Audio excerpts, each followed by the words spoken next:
So yeah, this is going to be a practice GDQ commentary for Symphony of the Night All Bosses. Since I do have a GDQ coming up in a little over a month, so I want to make sure I have plenty of practice. So we'll see how it goes. I want to try and talk about as much as I can while speedrunning the game. I'll try and keep in mind moments where I could also let the do donations basically until something else comes up. So I'm going to be aware of that as well. And yeah, probably won't be talking to chat much. And let's see how it goes. I don't know if I'm going to have a couch or not. We're going to figure that out eventually, but I probably won't, but we'll see.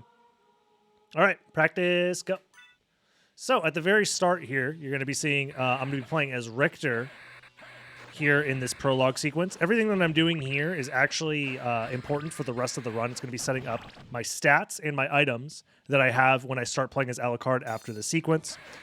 Real quick, also, I'm going to be using a glitch known as damage stacking to try and do massive damage to Dracula here. We're going to be using the Hydrostorm attack and then throwing a Holy Water on the ground, which has a random chance to do a massive amount of damage. It's always worth going for. If we don't get it, it's not the end of the world. But yeah, it looks like I didn't get much damage stacks there. We kind of got a baby one there at the end. And there's Dracula defeated quickly.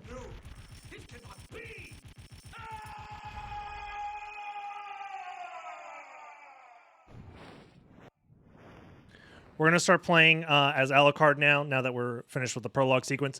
We start with very, very strong gear as Alucard, some of the best gear in the game. We want to keep this gear, but there's a cutscene that comes up in just a little bit here with Death, where he tries to take away all of our gear. We're going to skip that cutscene by doing a glitch known as Death Skip. This version of Death Skip is a reverse shift line. The way that it works is essentially I'm going to be manipulating which screen I get sent after a screen transition by freezing the screen, in this case by using a level up. And if I do it just right, it's going to allow me to skip that cutscene, and I get to keep all of my gear, which ends up saving a lot of time in this speedrun. So I'm going to be setting up that level up right here to skip death.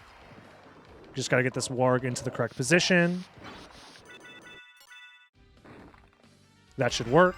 Nice. All right. And I believe we got it right there. You saw the screen flash for a second. Normally, that's where the cutscene with death is, but it actually puts me at the edge of that screen and loads in the new one. So I don't actually have to worry about death taking away my gear, and we can just move on. There is another version of that skip that a lot of people might be familiar with, where you use a big damage boost to skip past the cutscene. As it turns out, that version is definitely a lot slower compared to the version that I just did. And that's the reason why I use that version of Death Skip instead. This is a great time to explain that the main form of movement that you're seeing me do here is this backdash cancel. So I'm backdashing and then I'm canceling the backdash by pulling up my shield. This is known as shield dashing. Essentially, I'm just doing this over and over and over again to create speed. So I'm just pressing the backdash and the shield buttons back and forth to maintain the fast speed of the backdash without dealing with it slowing down. It lets me spam backdashes very quickly. So here we're going to get to see an example of why keeping our gear is very, very powerful and why Death Skip is so nice. This is the first boss of the game. And right like that, we just kill them, both bosses, incredibly quickly. Our goal is to defeat all of the bosses in this category, so being able to defeat them quickly is definitely saves a lot of time over not having the gear necessary to kill them.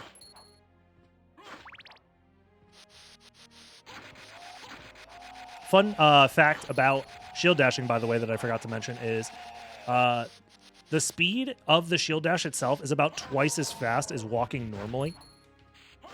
So over the course of throughout the entirety of this run, anytime we're shield dashing, we're saving, we're going twice as fast as we would otherwise just by walking.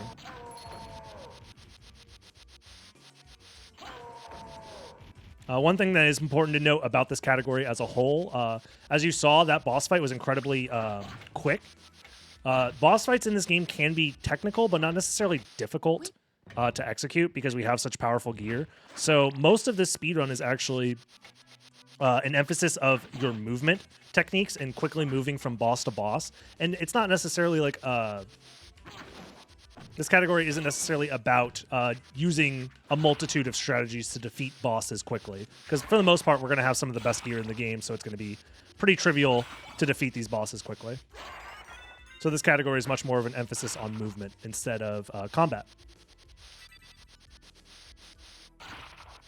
Right now, our goal for this part of the run is we are going quite fast with shield dashing, but we can go even faster once we get the Soul of Bat Relic. The Soul of Bat Relic is in the library, but it's locked behind a mist gate, and we need the ability to transform into mist to pass through there.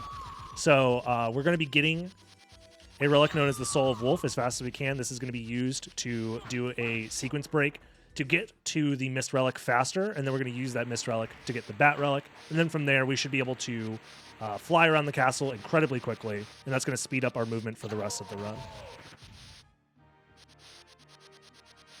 It is also important to note that I am killing specific enemies and bosses. This is known as our experience route. The experience route lets us kill enemies in a specific order that allows us to minimize the number of level up animations we have to sit through throughout the course of the run. Real quick, taking advantage of the AI. The stopwatch there completely freezes the doppelganger AI, and it lets us just sit there and kill him easily.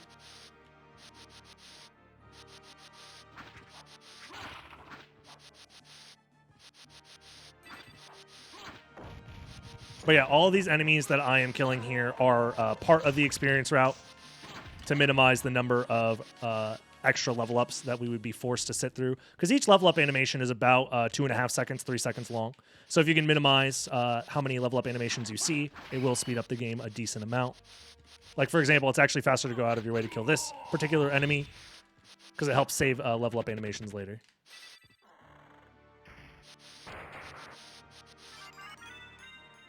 So now that we have the Soul of Wolf, that the wolf is going to be used for a sequence break in just a second here. And we could also use it for its ability to jump higher than Alucard under certain circumstances. If you jump off of a slope like this, you actually gain a lot of height. This slope momentum is used in a few other places, but we use that to get the garnet item there. And we're going to be using that garnet later for a different glitch once we enter the shop and once we enter the library. So now our goal is to go back to the central clock room that we passed earlier. This is where we need to go to get the Mist Relic, and we're going to be using the Wolf for a sequence break. One other thing that's nice about the Wolf is it actually does have the ability to be faster than shield dashing. The reason being is that Alucard can't shield dash in the air, but the Wolf maintains its fast momentum in the air while jumping. Oops. It's actually even faster to retransform into Wolf at this point. So because of slopes or needing to deal with like stairs, it's actually faster to be in the Wolf form than it is to be shield dashing through this entire section. All right, and we are back in the central clock room. We are on the best cycle that we can do here. So this statue moves every other minute in and out of our way. So we actually have to wait for the 8-minute cycle in order for us to be able to pass. The statue moves every other minute, so on even minutes, it'll be out of our way. But during odd-numbered minutes, it is in our way. I actually made an entire video explaining how this whole clock cycle works and like different ways that we could even cheat the clock cycle theoretically, but it's not something anybody has ever done before in a real-time speedrun. So now we're here in Alrox's quarters, and we're going to go as fast as we can to the Mist Relic, because we do need that Mist Relic in order to obtain the Bat Relic, and that is when we are going to be able to start going from boss to boss as fast as we can, while picking up some extra movement items along the way. This route is also pretty nice because there are some bosses that we kill along the way in order to get the Soul of Bat, so we're not only getting faster movement unlocked, we're also defeating bosses, which makes this route pretty efficient.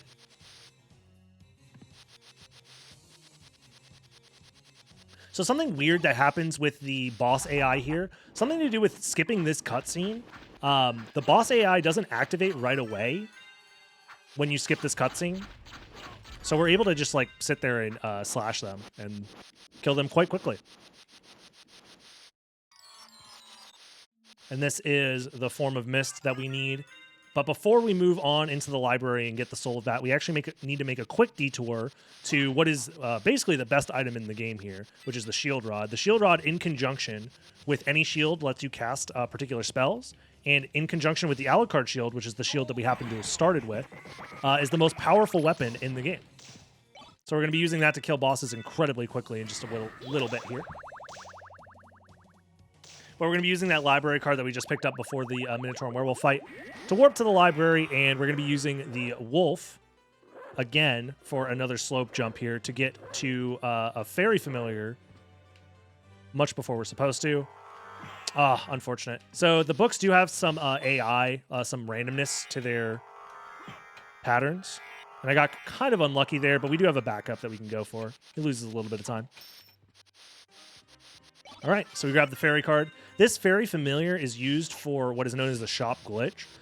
So that garnet that we got earlier, we're going to be selling that to the shopkeeper whilst the fairy is talking to us. So when I talk to the fairy here in just a second, it's going to overlap the fairy's talking cutscene with the librarian's cutscene. This lets us access our menu when we're not supposed to, and this lets us underflow the number of garnets that we have all the way to 255, and we can sell as many as we need to buy all of the overpowered weapons and items that exist in the game. And make them your slaves. There we go. We're buying the Jewel of Open for later. We're buying a Mana Prism, a Buffalo Star, another library card, and a duplicator. And now we're going to be activating the Shield Rod spell. This is what that looks like. So now every time we hold out our shield, it's going to be doing constant damage to enemies, and it's doing 255 damage per 6 frames. So it's incredibly quick, able to kill bosses and enemies incredibly quickly. Here's a chance to do some more wolf movement that ends up being a little bit faster as well. Oh, unfortunate. Kind of got a bad pattern there. You can get damage boosted to the left, and it saves a little bit of time, but that also has a random chance of happening. So here is the Alucard shield at work. This is another boss that gets absolutely obliterated incredibly quickly. And now that we've defeated the Lesser Demon, we're going to grab the Soul of Wolf, and we're going to be moving on to a very difficult glitch. This is the library floor clip. We're going to be using the Wolf. Hey, we got Badu card. Nice, a little visual glitch there. We're going to be using the Wolf to clip into the floor. This is like triple frame perfect, and we got it first try. Nice. I used the map to help us maneuver some of the inputs because you can actually buffer inputs out of the map. So it makes certain like frame perfect tricks a little bit easier. You still have to like land on the correct frames when you're opening the map, but getting it first try is very, very nice. And that lets us leave the library much faster than we would otherwise. So yeah, now from here, we're going to be killing bosses. All of the bosses that we have left in the first castle, whilst collecting a few additional like movement options, because there are more movement options that will help us speed up our movement even still. Because right now we're using a spell known as Wing Smashing with the bat. Oops. And the way that it works is it's a very difficult input, and this is where the real skill ceiling of this game gets absolutely massive. So the way this input works is that you have to press the jump button and then do a 3/4 circle motion on the input stick. And that activates the Wing Smash spell. Hold on, this is like the hardest room. Yeah, that's like the hardest room in the game to maneuver through properly. So every time you see me flying with the bat, with the blue trails behind me, I'm doing that input, the 3/4 circle motion on the stick while holding the jump button. And every second, every specifically 63 frames, the spell needs to be input again. Otherwise, you fall out of the Wing Smash, and it forces you to transform back into your human form, which is very, very slow. So I have to do the input over and over again about once every second in order to maintain these Wing Smash chains for long periods of time. And on top of that, you also have to manage your height with your Wing Smash, because you can control your height by pressing up and down while the wing smash is happening. So it's a combination of doing those 3/4 circle motions, maintaining those every second, while also maintaining your height, which is where the real skill gap of this game begins. I also just picked up the Leap Stone. This is the ability that lets me double jump, but it also lets me dive kick. So I'm able to dive kick and transform into the bat at the same time. And this manipulates the momentum of the bat while it's transforming. Because the bat's transformation animation maintains horizontal momentum, and we can use that to our advantage to transform while moving very quickly. Coming up here is a frame perfect out of bounds. And I got it first try. Nice. This run's going very, very well. That out of bounds is like a chapel-specific glitch that works by freezing the screen on a specific frame.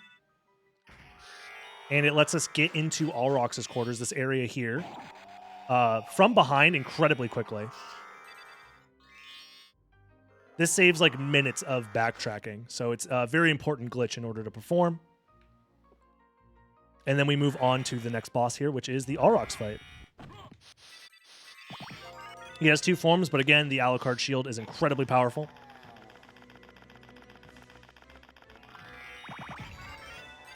One thing that I did forget to mention earlier, one of the items that we got earlier in the shop was the duplicator. The reason why getting the duplicator is so important and why we needed to do the shop glitch, the duplicator cost 500,000 gold, which is incredibly difficult to get normally, but using the shop glitch, it becomes very easy. And the reason why it's so expensive is because it's very powerful. It gives you infinite usage of items that you're only supposed to be able to use once and then they're consumed. So we use that in conjunction with this item known as the Mana Prism, which is going to constantly refill our MP. If you see the bar at the top of the screen, the blue bar, we're constantly losing parts of that blue bar every time I do a wing smash because the wing smash itself costs magic to perform. And the Mana Prisms are normally a single-use potion, and then it would be done. But the duplicator lets us constantly refill our mana as much as we need to, giving us access to basically infinite amounts of wing smashing, which is one of the things that helps speed up this speedrun quite a bit. Otherwise, we would be limited to how much magic we have at any given time, would determine how many wing smashes we're able to do. Because every time I'm doing that wing smash input, I am losing a small bit of MP, and it starts to add up because I'm doing that input once every second or so. Here we're going for another floor clip, very similar to the one we did in the library, but this is going to help us get into the caverns much quicker than normal. I was a little bit off there, using the map buffering to confirm my position. There we got it, second try. Yep, this lets us hit the load zone for the underground caverns whilst out of bounds. And it's a lot faster than doing it the normal way. I think that skip saves like 40 seconds or something like that. Something crazy.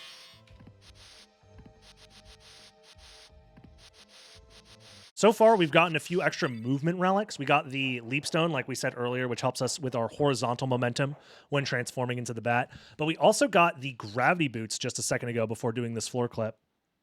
The Gravity Boots lets us do really large vertical jumps. So we're going to be using that to maneuver vertical sections very quickly. So there's just this combination of like horizontal and vertical movement that we get access to that we wouldn't get in any other category. Except for this one. So this is like a culmination of all of the movement options that we've gathered so far, and this is what it looks like when you can combine all of them together. Very quick gravity jumps, transforming into the bat. It maintains momentum. We can wing smash out of that. We can double jump to gain extra height as well. And even with all that craziness, we're finally equipping that Buffalo Star that we bought earlier, because we're going to be doing another glitch here.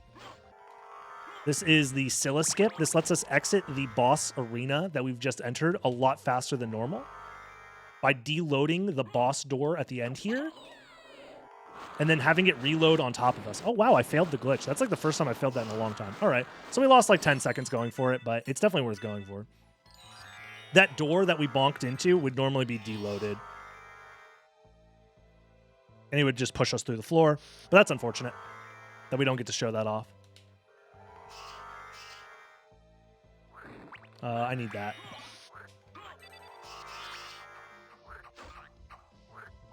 From here, this is like another showcase of like long wing smash chains and needing to control your height for these wing smash chains. Because if you're a little too high or a little too low, you end up zipping along the ceiling. The wing smash itself maintains its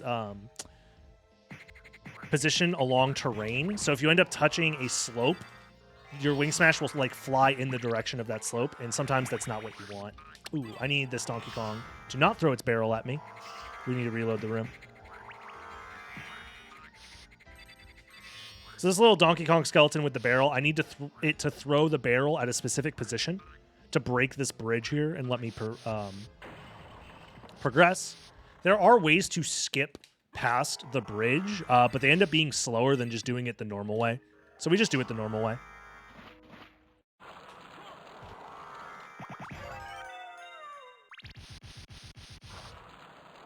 Coming up here is my favorite trick in the entire game. If you perform it perfectly, I think it saves a little under a full second. So I'm going to try my best to get it. This is what we needed the toadstool for earlier. I'm going to be throwing the toadstool into the corner here, and it's going to damage me. But that damage is going to force me out of bounds, letting me touch the load zone from out of bounds into the catacombs. And it's just really neat. It's a really neat glitch. The load zone to the catacombs is like very, very close. So you don't need to do that, but it's always funny to do. And we are coming up on the final boss here of the first castle. That is all of them. And now we can move on to the second castle, where we are going to be defeating even more bosses.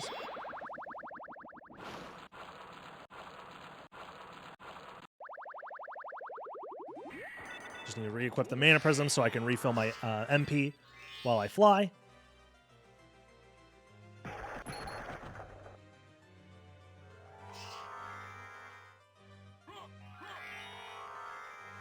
I just now realized it's impossible for me to like commentate and also have my splits working, so I'm just gonna skip them to the very end.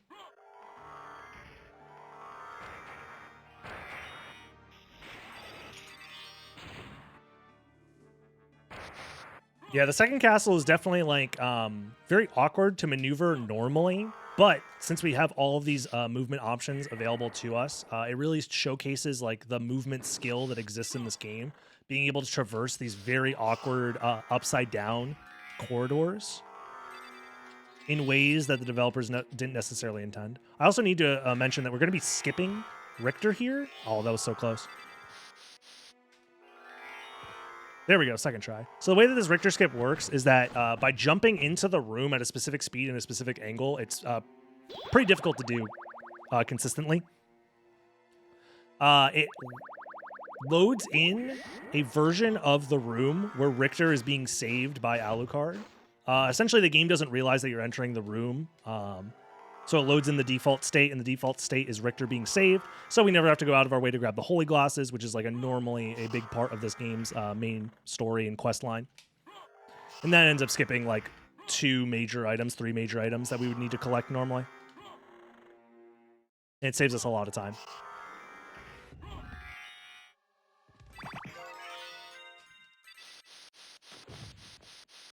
Now the rest of the run just becomes about like moving from boss to boss as quick as we can. And defeating them quickly using the Alucard Shield Rod combo.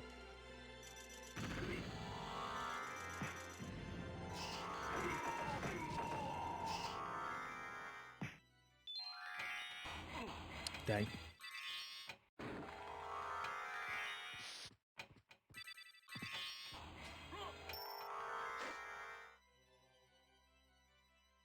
Tribute? You steal men's souls and make them your slaves. Thanks everybody for the subs, by the way. Sorry. During the commentary, I can't really read much, but here's an example of the wing smashing following the slopes of any given terrain. So here, the wing smash will follow the vertical slopes here, which gives you a terrain boost, is what we call it. So you can use that to get like vertical angles, with your wing smashes that aren't normally possible. And it's a very efficient way to climb vertically in sections like that. Doing these little zigzag wing smashes. But in more open areas like this, we can rely on the gravity jumps instead.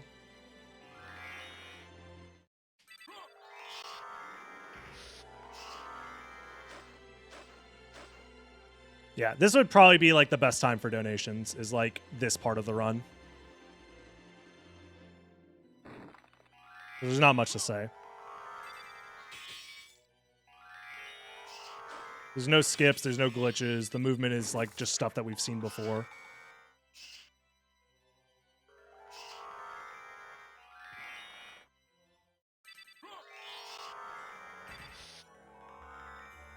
I could do that, yeah. I could mash the split bar with my toe.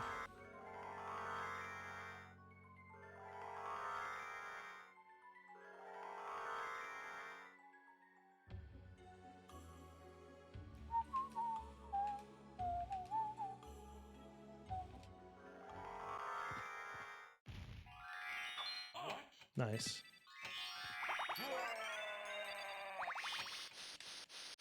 Yeah, I'm trying to think if there's anything I need to be discussing at this point in the run. I don't think so.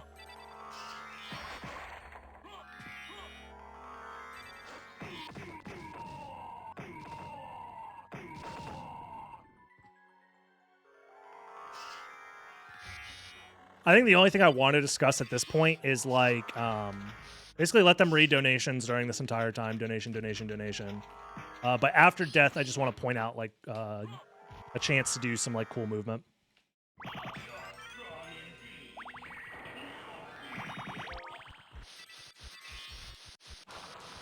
So real quick, I do just want to bring attention that this is one of the more interesting movement sections of the run. I want to try my best to show it off. Again, another culmination of like all of our movement options to climb this section very quickly.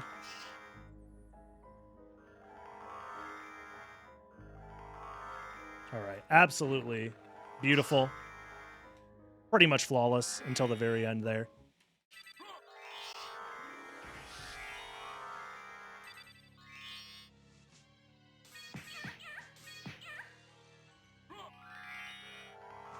And then let them go back to reading donations. Which they should have plenty of donations. I'm 5 p.m. on the first day of the marathon, so there should be plenty of donations coming in. They'll still be hyped from the marathon just starting, I want to say.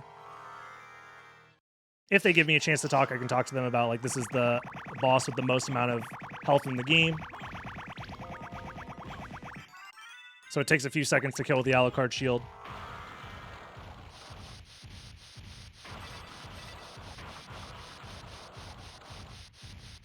Otherwise, let them go back to donations.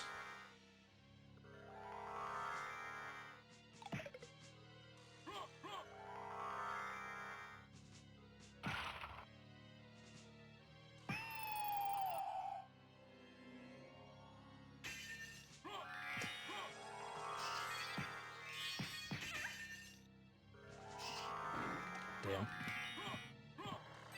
Yeah, I'm trying to think if there's anything else that I'm missing during this section. My notes, I don't think, talk about anything.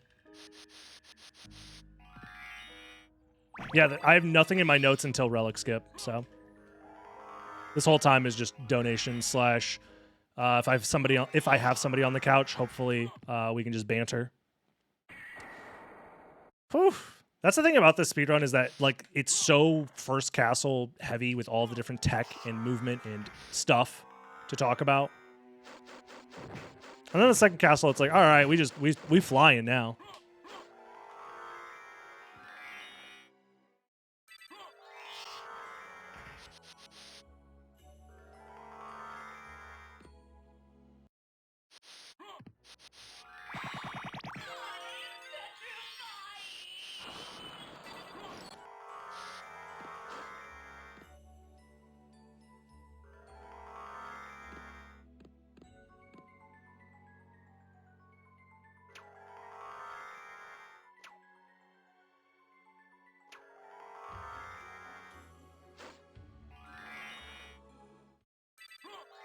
Yeah, the other thing about donations is like sometimes people will, you know, during the donations they'll bring up something, and that'll give me a talking point to talk about. Like, yeah, actually, fun fact: what is a man actually refers to?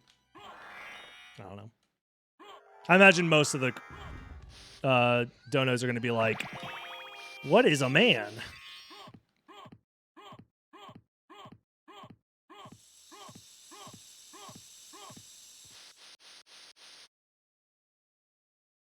Greetings from Germany.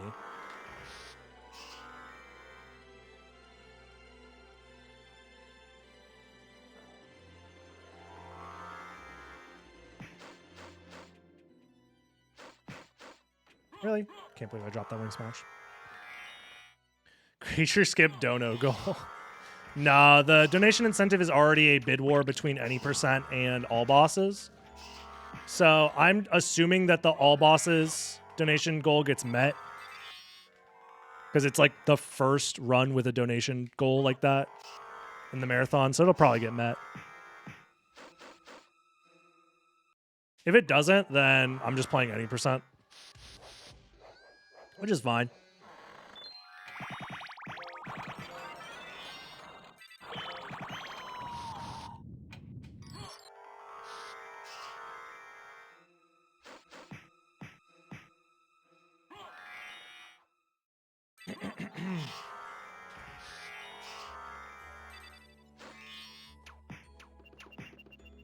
This is another good example of terrain boosting right there.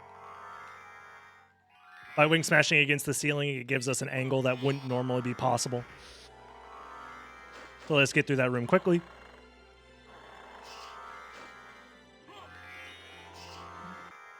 This is an interesting boss fight.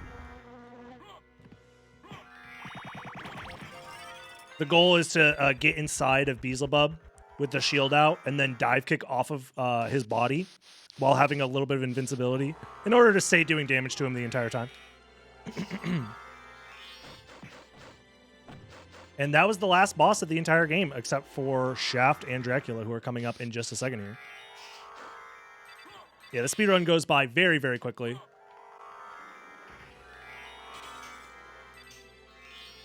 You just have one skip left, which is the relic skip. It is a skip where we're going to skip into the final boss arena without collecting any of the required relics. I messed it up right here. This is a very similar glitch to what we did for Death Skip. It's a same thing. It's a reverse shift line, but instead of skipping us past a cutscene, it's skipping us into the ceiling past the save room. And then we're going to fly through here into the other save room out of bounds, where normally this entire elevator is guarded by needing some specific relics that we skipped earlier. And these are the two last boss fights of the game. Oops.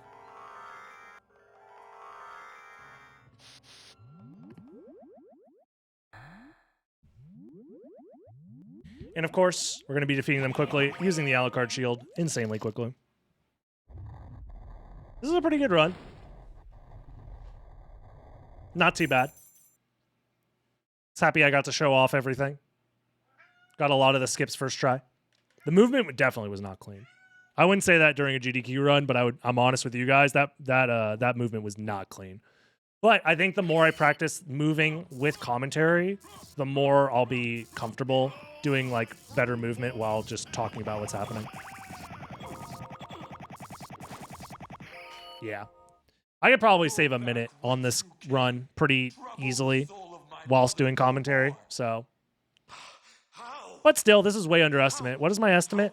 Let's double check. GamesDoneQuick.com. Submissions. Sarcasm. For what profit is it to a man Or if he gains the my world, submissions. loses his own soul? Here it is. Matthew 16. Yeah, my estimate is a 35-minute time, so I have plenty of time. Tell me. That was with a pretty mediocre run, so I imagine future runs will get better. She said, "Do not hate But yeah, that was a lot of fun. if you Thank you guys for hanging out with me. That's going to be the end of the stream today. I plan on streaming again tomorrow. We'll have some more fun stuff going on, so hopefully I can see you guys then. But I'm going to rest up and work on some YouTube stuff for the rest of the night. Take it easy, Farewell, my son. and I hope to see you guys tomorrow. Peace out.